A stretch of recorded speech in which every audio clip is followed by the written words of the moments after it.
வணக்கம் மக்களே, இன்னைக்கு நம்ம குக்டு தமிழ் சேனல்ல பார்க்க போற ரெசிபி என்னன்னு பாத்தீங்கன்னா, மழை காலத்துல சாயங்காலத்துல ரொம்பவே பர்ஃபெக்டா இருக்கும். ஆமாங்க, முட்டை போண்டா எப்படி செய்யறதுன்னு வாங்க பார்க்கலாம்.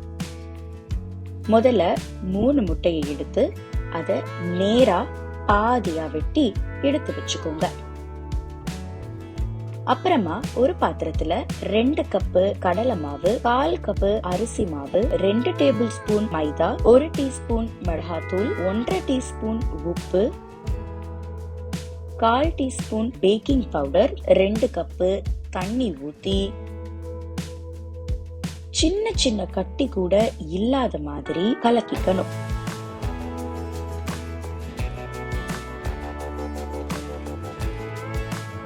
நல்லா மாவை கலந்ததுக்கு அப்புறமா முட்டைய ஒன்னொன்னா மாவுல போட்டு எல்லா பக்கமும் ஒரே அளவுக்கு வர மாதிரி எடுத்து அதை கொதிக்கிற எண்ணெயில போட்டு நல்லா கோல்டன் பிரவுன் ஆகுற வரைக்கும் வறுத்து எடுத்தா போதும்.